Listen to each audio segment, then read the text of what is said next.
All right, and we are live. Thank you everyone for joining us to our GSL workshop for this month. Please welcome Scotty Knapp.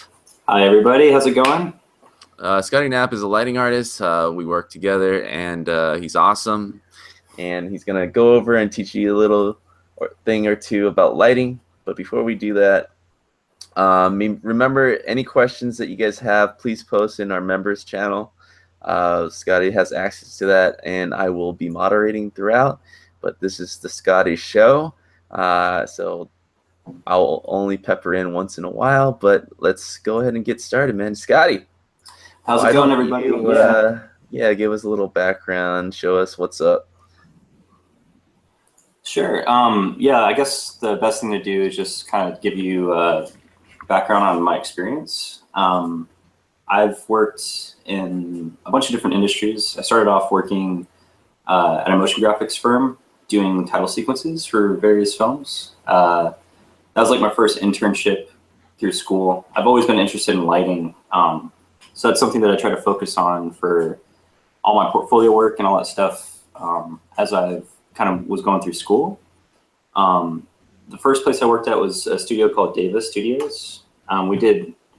It was just like all motion graphic stuff. So they're responsible for things like the title sequence for Harry Potter and Man of Steel, all these big blockbuster movies. Pretty much any title sequences you see, they're responsible for those guys. After that, I started working in simulation, doing modeling and texturing work.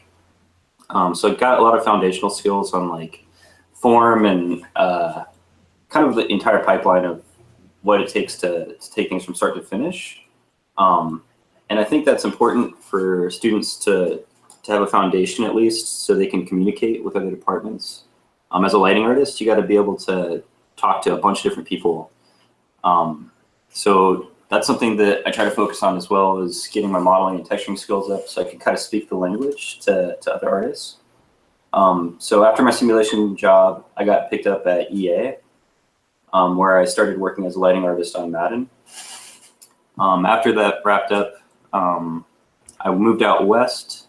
I was working in Florida, by the way, on Madden. And when I moved out west, I started working at Zilliq Studios, where I did a bunch of television and commercial work. So I worked on Once Upon a Time, The Flash. I helped a little bit with like some Chevy commercials and various things like that. After that wrapped up, I did some on-set work. So I was helping capture textures and capture panoramas and HDRs for lighting, and just any kind of on-set reference stuff that would be useful in post.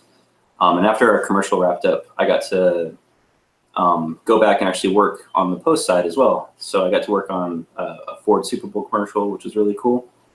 And after that wrapped, they kept me on a little bit longer at Frame Store to do some more commercial work. But then I switched back over to games after that and started working at Turtle Rock Studios, where I helped them wrap up Evolve. So I kind of came in on the tail end of a lot of projects, which is awesome. Because, as a lighting artist, they kind of need you towards the end. It's important to be there in the beginning too to help set up pipeline, but it was really nice starting off at a junior to mid-level, to be able to come in and just have a pipeline set up and just focus on lighting. After that, though, I moved up to Vancouver to do some feature film work. My first film that I worked on was Night at the Museum 3, which is a super cool experience. I learned like a ton of stuff, worked with a bunch of really good people, and just the pipeline difference between commercials, television, games into feature film was just night and day difference. But luckily, I had an awesome team that kind of helped me along the way. And the next film I worked on after that was Batman v Superman, and I was on the very beginning of that show, which was awesome. So I got to do look development stuff as well. So, shading work, working with compositors to see what the final look of the characters would be. I got to do all the look development stuff for Batman. So both of his suits, his skin, his eyes, all that stuff was stuff that I set up in the shading for the film. And then once we got look development stuff set up, we were getting shot lighting. So we got to actually start lighting the shots, setting up sequences that other artists could use. And then after that wrapped up, I moved back to the U.S. and started working at Turtle Rock Studios again. They reached out to me for a full-time position, so I've been there ever since. We've had a bunch of cool projects we've been working on. We helped make Evolve free to play and kind of rebranded that a little bit, and then started doing some VR work, and now we're working on a new project. So that's pretty much where I'm at now. I'll do a screen share here and just show you guys my demo reel real quick, just so you can see like what body of work I've done. Let me blow this up.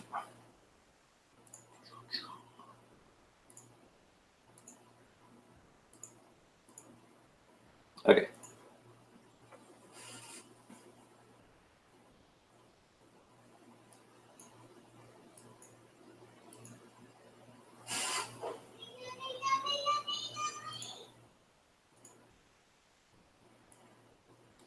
For anyone that's curious, what would how can they view the website so they can browse it while they're? Oh, sorry. It's scottknapp.com.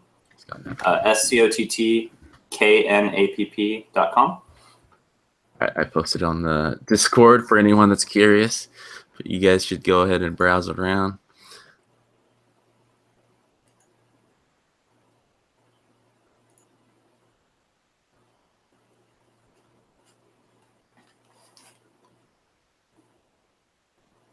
Oh, no, having some lag issues. How many people would you say for a shot? How many lighters would actually be on it? Or is it usually just a lighter owning a shot? Typically you'll have a sequence lead, someone who sets up the look of an entire sequence, and just figures out what that thing will look like. And then you have shot lighters who go in and craft each shot. And typically a single lighter will handle an entire shot, but sometimes roles are split. I've worked on projects where one lighter will be responsible for lighting all the characters, and another lighter will be responsible for lighting the effects or lighting the background stuff. But for most of the stuff on my reel, stuff that I lit completely by myself. I know certain studios, just by standard, like ILM, those guys, the lighters pretty much are just character lighters, and the environment guys are the ones who light the background environment stuff. Sorry about the lag, guys. I don't know what's going on. If you go to the top, it looks like you switched to auto for smoother. Maybe. So noob, dude. Can't even get good internet. That's okay. You guys have the link. You can check out my website later if you want, just to see more work, but I'll take screen sharing off. Actually, no, I'll leave it on. I have a little PowerPoint action. Okay.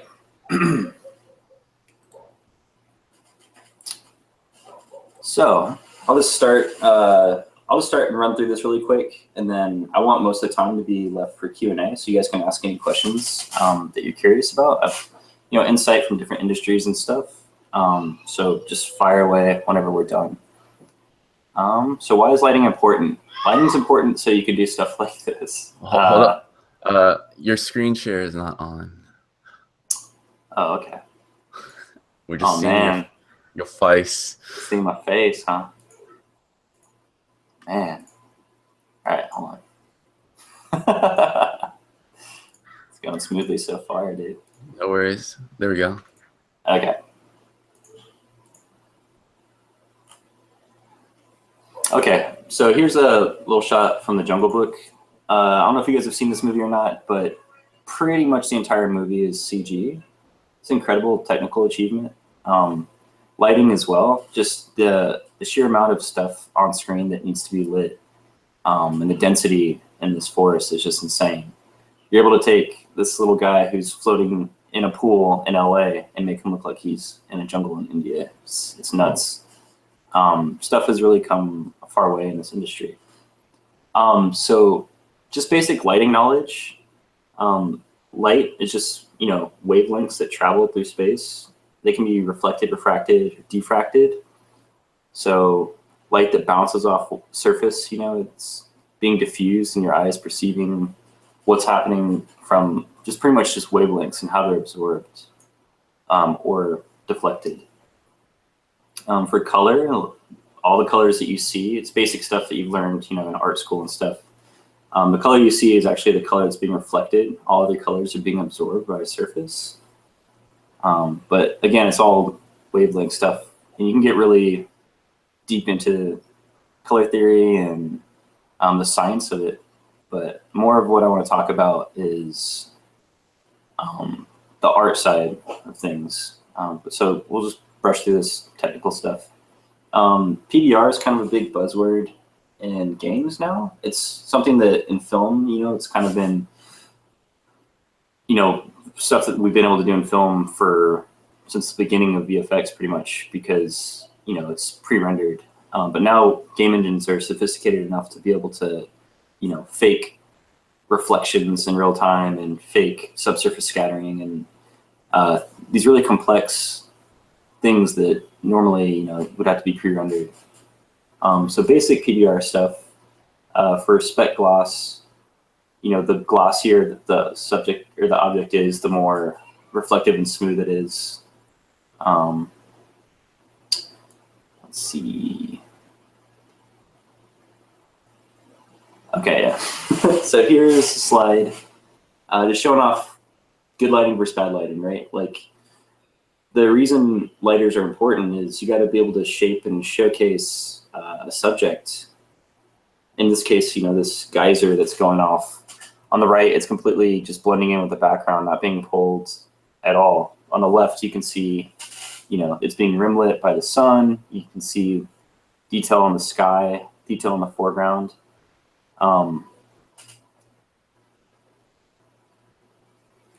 Okay. So good lighting directs the eye. It helps shape environments and characters. It drives mood and narrative, and it just creates beautiful imagery. That should be the number one priority, is making something look nice. Here's a clip from The Good Dinosaur. Here's some more shots from The Good Dinosaur. Yeah, it's just incredible how far Pixar itself has come. Here's a shot from Toy Story 1 versus Toy Story 3. A lot of what's kind of popping here is just, the characters are getting indirectly lit from the sun on the bottom, on the right. Hold on real quick, I'm sorry. Be right back.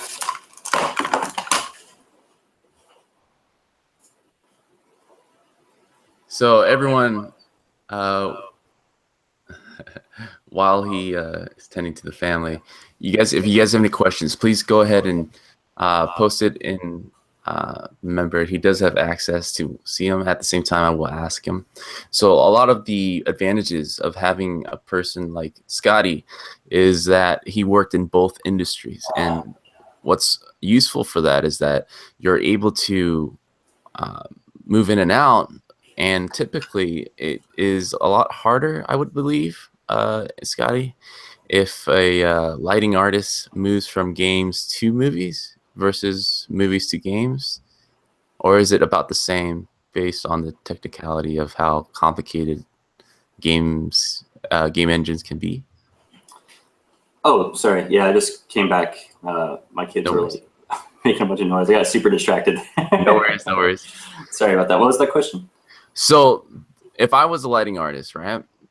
Mm-hmm. Would you say the move from games to movies would be harder, or about the same from movies to games? And what are the differences?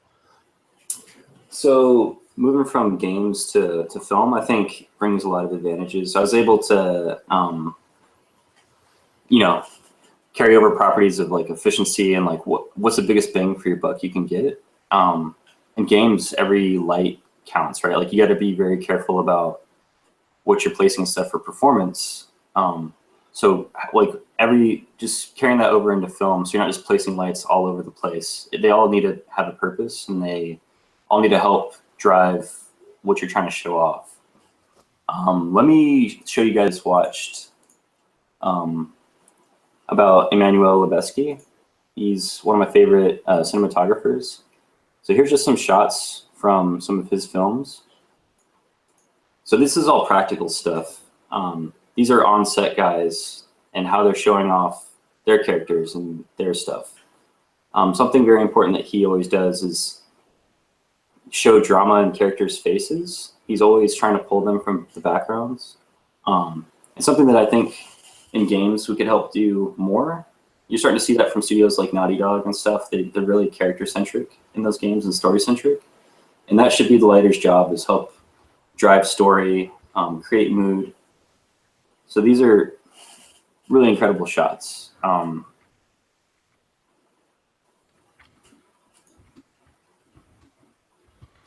Another really good DP to reference is Roger Deakins.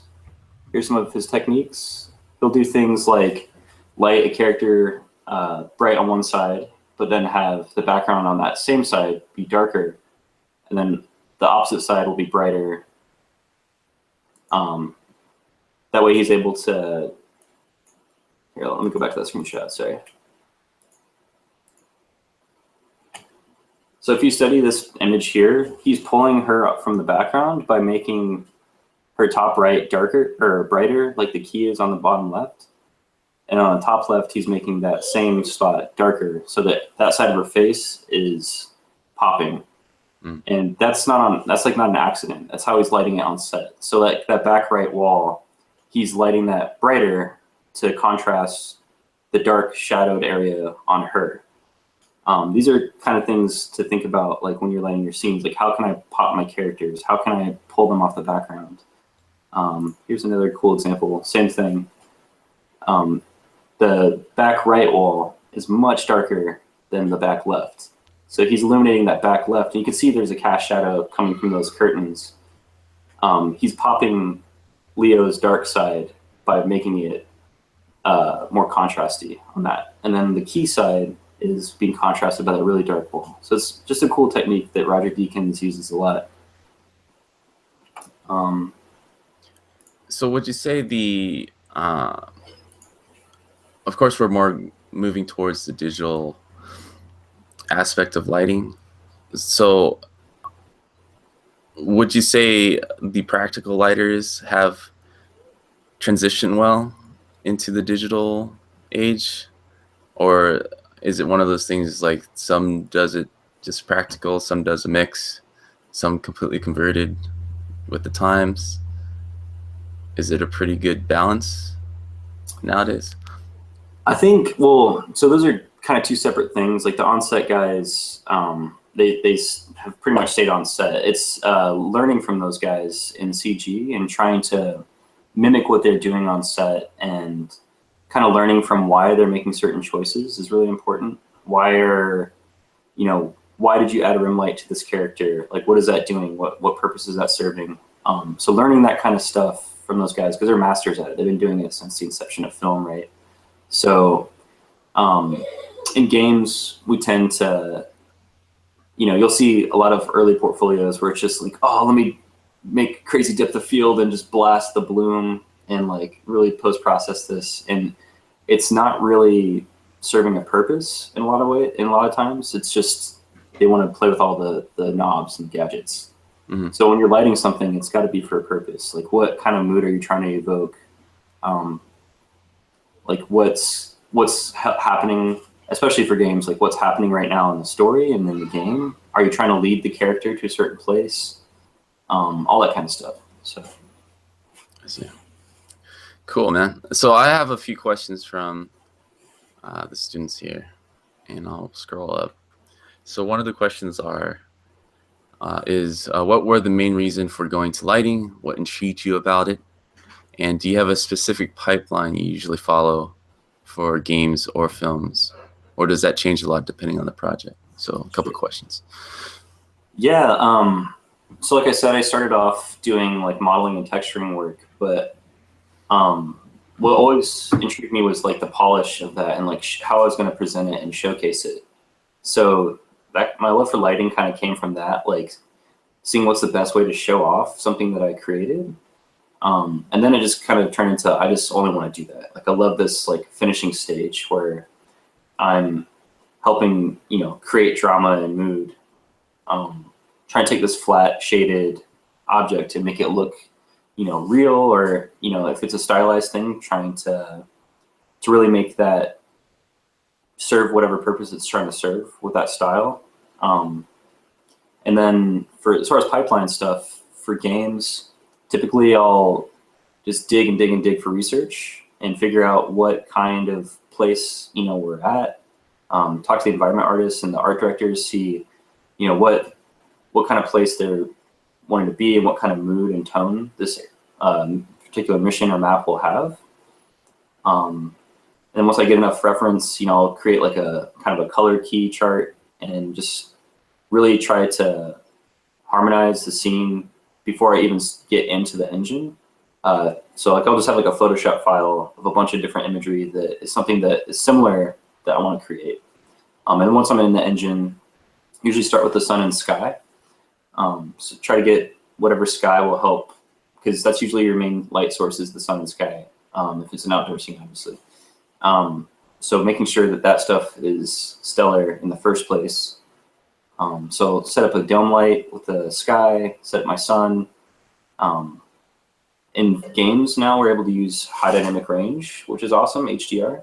So getting like EXRs or HDR images to help light is like game changers. That's what we do in film as well. So being able to use image-based lighting is awesome. So getting that stuff looking right, getting my key to fill ratio, I call it like your key light versus your ambient areas, getting that ratio looking good, and then figuring out what's the best light angles for the mission. You can only get one sun angle, unfortunately. In film, we can craft shots.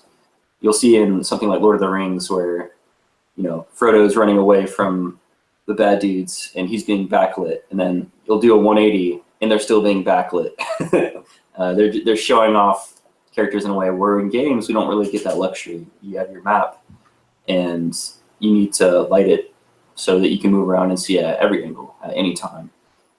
So it's something like you have to compromise. Like, what's the biggest bang for my buck I can get when I go down this area? What are my money shots? What are the areas where when you come out you get this reveal? So you should try to light for those areas first, and then if you need to add in like fills or bounce lights, artificial lights. So if it's like a sci-fi station or something, obviously you'll have a lot more artificial lights, and just start placing those, get feedback, iterate like crazy. And then once you're happy with the look of that, then you start going into like post-processing stuff. I think a lot of people immediately start doing post-processing stuff right when they start, and you definitely want to save that to the end. You want to be happy with your lighting without that stuff. It should be the cherry on top, not the whole cake. Right. Yeah. Another question is, what are the responsibilities of being a lighting artist? So maybe let's just kind of just pull from like a particular project of what the beginning looks like, what the middle looks like, and what the end looks like for a person like you. Sure. So beginning stages of any project, you're kind of coming up with like what's the look gonna be. For games, there's so many different styles you can go with and so many options. It's really up to whatever the game is supposed to do, right? Like, what is the player supposed to feel when he's playing? So collaborating with, material artists and texture artists early on about what kind of look you guys are going to go for, because obviously materials and textures play heavily on what the lighting or how the lighting will react in the scene. So coming up with like visual guides and working really, really closely with other departments, even design, talking to designers about what they want the mission to feel like and be like. So just collaborating, and that pre-production stage is super important, just to plan what you're going to do. And sorry, like you're just saying beginning, middle, and end?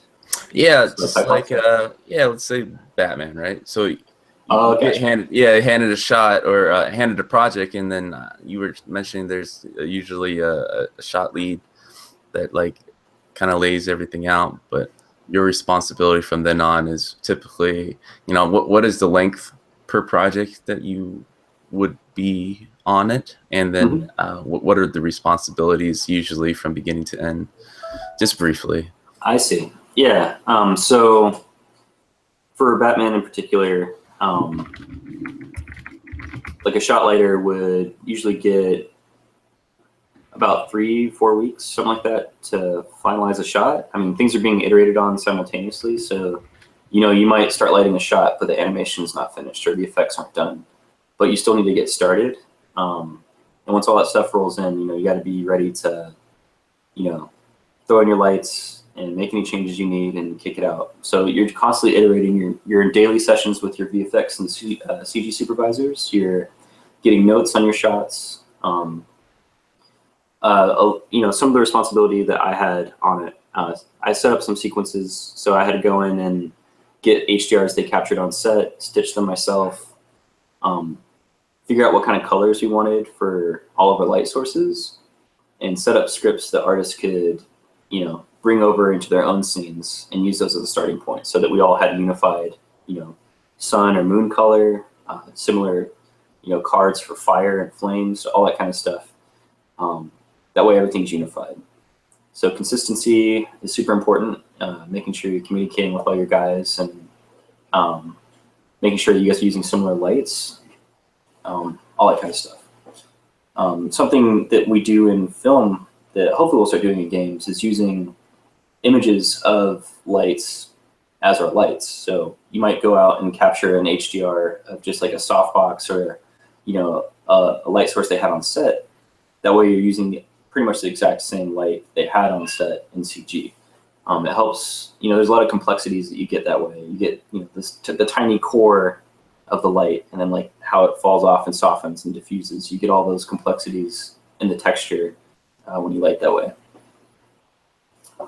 And for finaling stuff, it's just talking with compositors, making sure they have any passes they need, whatever it takes to get shots to final. And for games, working heavily with art director, working really closely with those guys, to art directors and your leads to figure out, is this map too dark? Is this hurting gameplay? Is it moody enough? Whatever situation is for the game, you're just hitting notes at that point.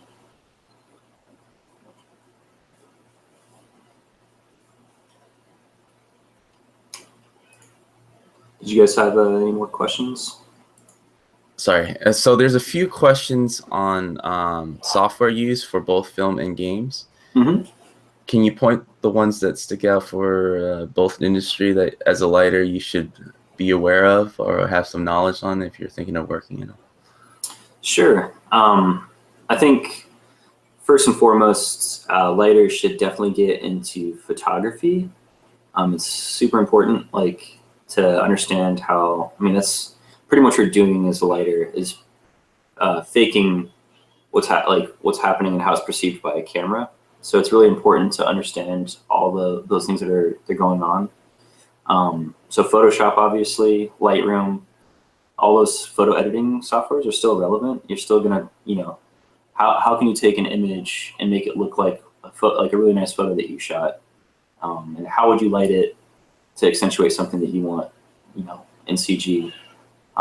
Maya, I think, is pretty standard for games and film. Most studios use it. As far as renderers go, it's kind of all over the place. It depends on what studio you want to work for. Maybe do some research, like if you wanted to work for Blizzard Cinematics, start using Redshift because they use Redshift, or RenderMan. If you want to work for NPC or something, get deep into RenderMan or V-Ray. So it just depends on what studio you want to go to or what your main goals are. Arnold ships with Maya now, so it's an incredible renderer. Used it at Framestore. I know Sony still uses it. It's a great renderer, and it ships with Maya. So if you have Maya 2017, you just have Arnold. So start playing with that.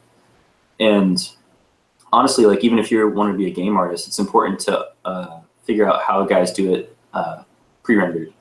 So start using those pre-rendered engines, renderers, and see how can you emulate that in a game engine. As far as game engines, I feel like Unreal and Unity are pretty standard now as well. They're great learning.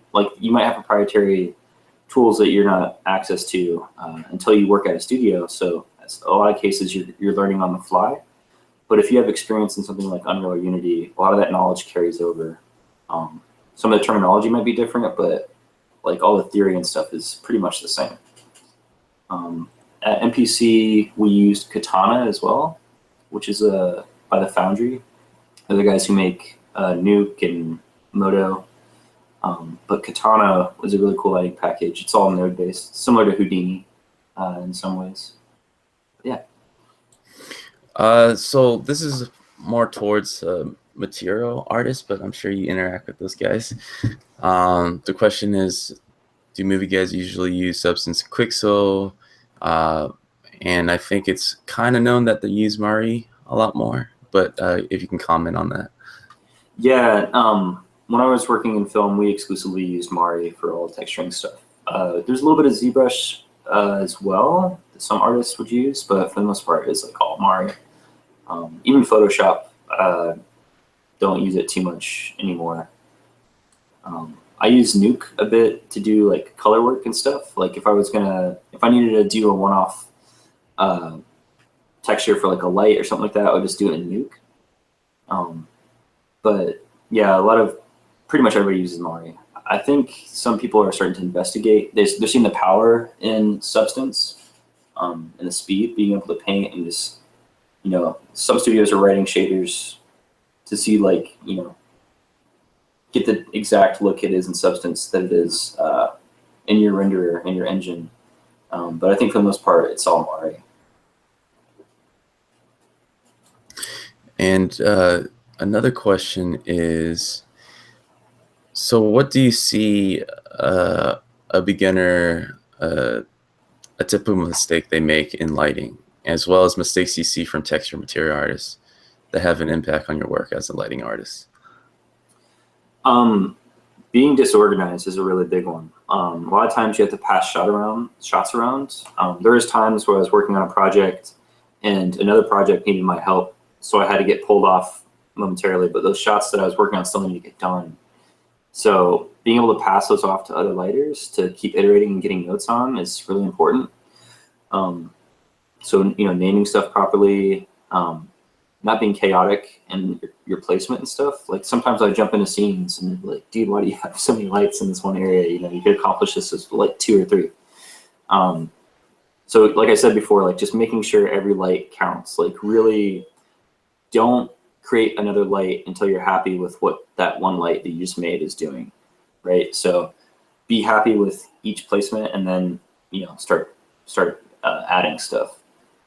And just listen to directions. There's times I worked at EA and we set up standards for like performance. So we were only allowed to have, I think, 2 overlapping shadow casting lights. And I'd get scenes back from guys that had like 16 or 18 shadow casting lights overlapping. And it's like, you guys, like, you got to listen to directions. So that's definitely a big one. That's a quick way to get on the bad side of your tech artists and all that kind of stuff. So you got to make sure you're paying attention to what the standards are and checking your performance along the way. You don't want to wait till the last minute when it's crunch time to start worrying about performance. You should be thinking about that stuff as you're going. Just a few questions left, unless someone else is asking it. But do you mind showing a portfolio example of to apply for a lighting position in a game studio? A piece where you're like, all right, if I saw something like this, either your own work or ArtStation, that you feel like, hey, this is a pretty good candidate as a beginner, as a junior artist, that we would consider hiring. Sure. I'll pull up my friend Amber. She made this. It's kind of old at this point,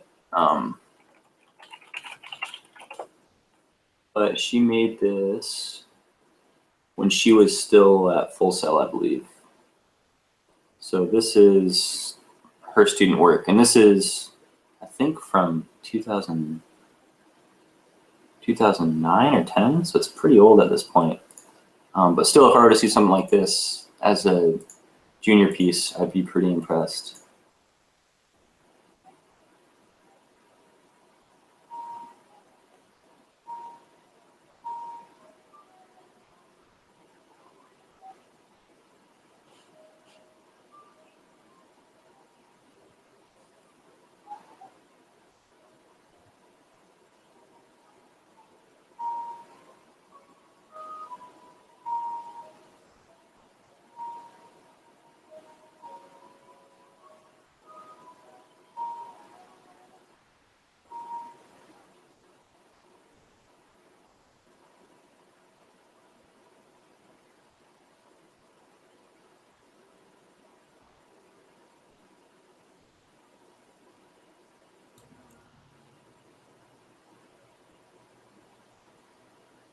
So do you feel like the understanding of how camera works and cinematography falls in line with being a lighting artist to kind of just sell yourself? Yeah, for sure. I think, you know, I think composition, how things are playing off each other is something that every artist should really kind of study. Environment guys, prop guys. I think a tendency for a lot of prop artists is to make the best looking prop. They want their prop to be the hero prop, but not every prop is a hero prop. You got to make things that are supporting the scene as a whole. So when you look at an environment, you know, is it serving the environment, not just serving itself as a portfolio piece? So being able to differentiate that, I think, is important. Like, not every chair should be, you know, a hero throne chair, right? Like, if it sits back in the environment, that's fine because that's its purpose, right? It's you're wanting to showcase other things in the environment. And same for lighting and camera work. Like, you want to make sure you're talking to people about composition. Like, oh, when I come down this alleyway, it'd be cool if this dumpster was, you know, a little bit more to the left because it'd frame this better. It'd showcase this bad guy better. All that kind of stuff is really important to think about. So studying photography, especially, I mean, that's what those guys do. They go out and shoot and figure out what's the best framing for stuff. I'll pull up some more stuff from the Revenant.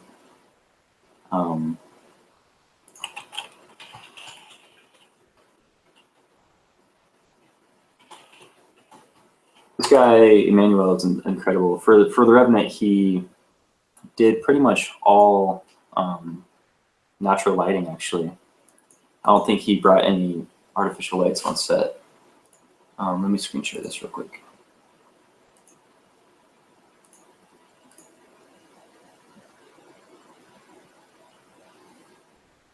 Is it super choppy for you guys, by the way? It's a little choppy, but it's watchable. I get the idea. Yeah.